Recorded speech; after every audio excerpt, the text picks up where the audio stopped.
For decades, Gloria Gaither stood quietly but powerfully beside her husband, Bill Gaither, shaping the emotional and spiritual landscape of gospel music in ways few could fully see from the spotlight.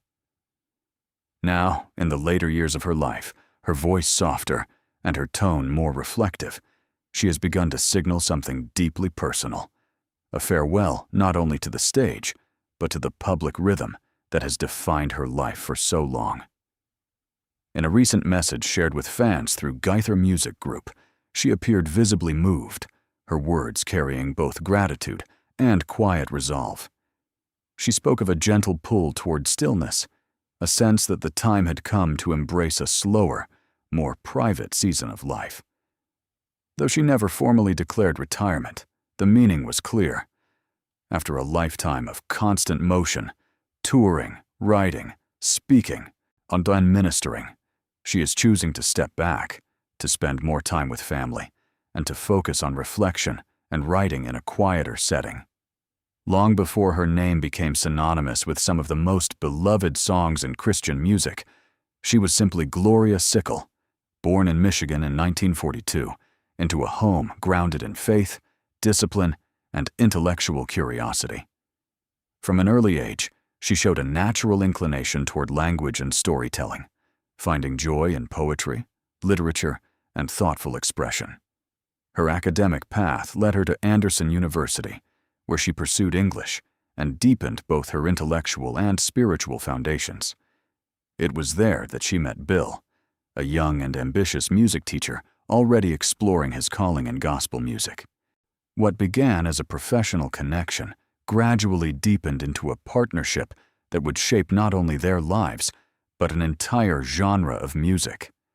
After their marriage in 1962, their collaboration evolved naturally.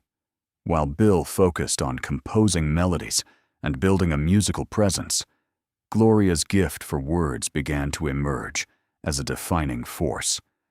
Her lyrics carried a depth that resonated far beyond simple worship songs.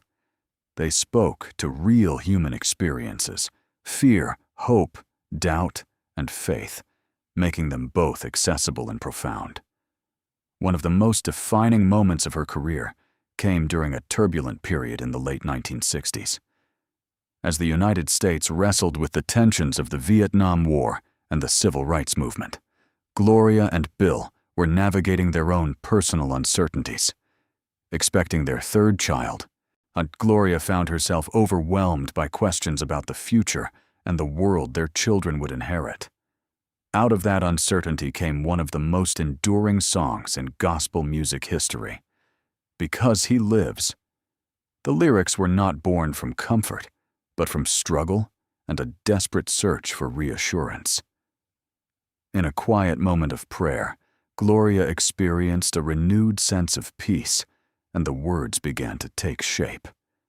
When the song was eventually released in 1971, it struck a chord with millions, offering a message of hope in uncertain times. It wasn't just a hymn. It became a declaration of faith for those facing hardship and fear. That moment marked a turning point.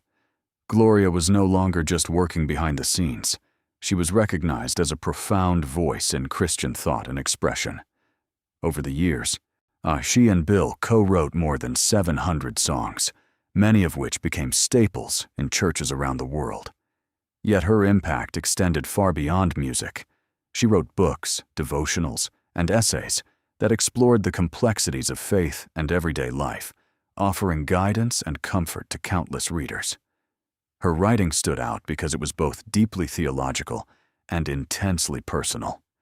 She did not speak from a distance, but from lived experience, drawing on her roles as a mother, a wife, and a person navigating the same struggles as her audience. As the years progressed, and the Gaither vocal band rose to prominence, followed by the beloved Gaither Homecoming series, Gloria remained a steady, guiding presence. She was rarely the one standing at the microphone, but her influence could be felt in every lyric and every message. Or her approach to songwriting brought a literary richness that set her apart. She had a remarkable ability to translate complex theological ideas into language that felt intimate and relatable, turning abstract concepts into something people could carry with them in their daily lives. In an industry often dominated by performance and visibility, Gloria's strength lay in her quiet authenticity. She became a mentor to younger artists, particularly women, offering guidance not only in creativity, but in faith and purpose. Her presence challenged the norms of a male-dominated space without ever needing to demand attention.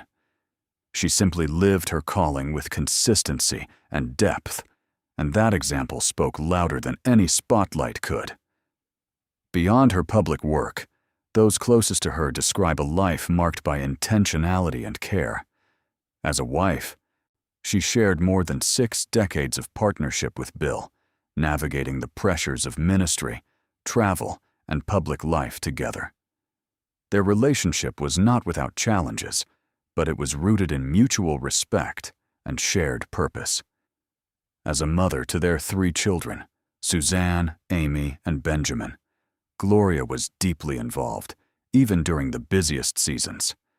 She wrote late into the night after her children were asleep, balancing her creative calling with her commitment to family. Her children often recall a home filled with conversation, curiosity, and faith. She encouraged them not only to believe, but to think, to ask questions, and to understand the foundations of their faith. That intellectual and spiritual environment shaped each of them in unique ways, influencing their own paths in life and work. Even as her public responsibilities grew, she maintained a clear sense of priority, ensuring that her family never felt secondary to her career. In recent months, as she has begun to step back, that same family has gathered around her with support and gratitude. Bill has spoken openly about her decision, expressing both admiration and a sense that she has earned this season of rest. After more than 60 years of pouring herself into others, he believes it is time for her to simply enjoy the life she has built, spending time with grandchildren, walking in quiet places, and embracing the stillness she has long offered to others through her words. The response from fans has been deeply emotional. Across social media and in churches around the world, people have shared stories of how her songs carried them through life's most difficult moments. For many, her lyrics were not just music, but companions in times of grief, illness, and uncertainty. Her ability to articulate faith in a way that felt honest and grounded created a connection that went far beyond admiration. People felt understood. What stands out most in this moment is not a sense of loss, but a profound gratitude. Gloria Gaither never built her legacy on fame or recognition. Instead, she focused on faithfulness, on showing up, on writing truthfully, and on serving others through her gifts. Now, as she steps away from public life, that legacy remains firmly intact. Her songs continue to be sung, her words continue to be read, and her influence continues to shape new generations. Her farewell is not marked by finality, but by transition. She has not declared an end, only a change in pace, a shift from speaking to listening, from doing to simply being. And in that choice, she offers one final lesson, not through a song or a book, but through her own life. The idea that even the most impactful journeys eventually call for rest, and that stepping back can be just as meaningful as stepping forward.